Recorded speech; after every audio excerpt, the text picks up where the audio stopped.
Quem agrupou os 7 pecados capitais foi o São Gregório o Grande, no século VI.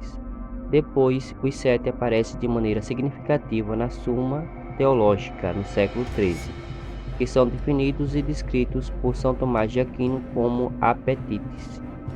Todos sabemos que os pecados são agentes de ofensas morais graves, transgressões da lei divina que levam à danação eterna.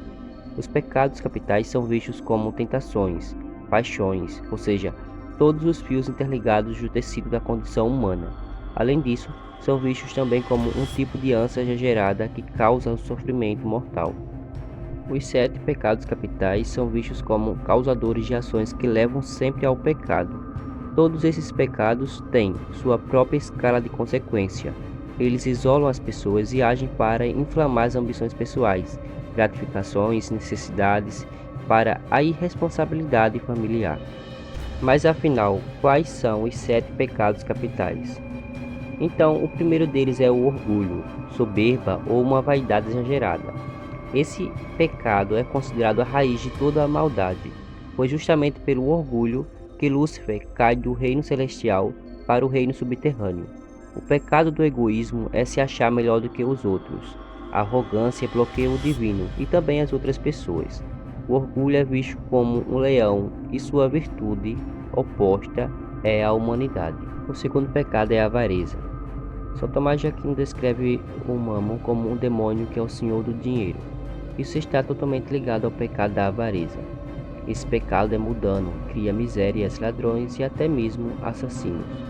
O lobo é o animal que nos bestiários medievais é retratado vindo do inferno carregando esse demônio para levar os seres humanos ao pecado. Da mesma forma que os fantasmas famintos do inferno budista, os ávidos sempre anseiam por mais, não importa o que tenham. Desagradável, invejosa, desprezível, a avareza possui uma escala de insatisfação infinita, e a obsessão do pecador com as posses materiais promove a negligência espiritual. A virtude oposta a isso é justamente a suficiência. A luxúria. A luxúria é o terceiro dos pecados aqui destacados. Há aqueles que acreditam que a luxúria é carregada do inferno por um bode, que é um animal que já foi considerado há muito tempo como lascivo, ou pelo um asno, o qual representou o mesmo papel do bode na Roma antiga.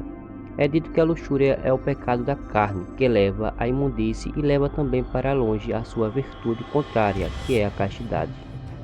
Ou seja, a luxúria está relacionada à busca exagerada pelo sexo e também à paixão pelo poder e pelo dinheiro. Segundo o pensamento de São Tomás de Aquino, a luxúria é se deixar dominar pelas paixões. Pecado 4. A inveja. A serpente torcida do abismo primordial, o Leviatã, é a inveja encarnada.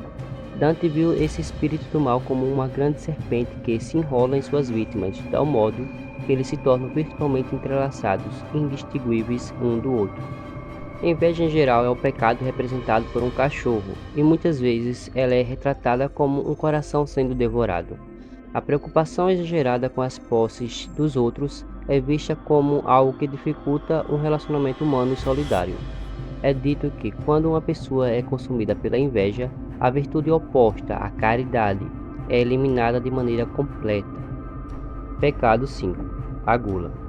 Beelzebub, visto como um glutão, ou seja, um ser que come de forma exagerada, começou como uma divindade cujo seu nome em hebraico, Baal-zebub, significa o Senhor das Músicas, e que depois passou a ser equivalente a Satã. Nos evangelhos, Beelzebub é chamado de príncipe dos demônios. Como pecado, ele rege sobre todo o exagero de comida e bebida. O glutão nunca fica com o bucho cheio, ou seja, ele ou ela nunca fica satisfeito, sempre vai querer comer mais e mais. Nesse sentido, o glutão vive para comer, um estado que logo se agrava para o esquecimento da gratidão.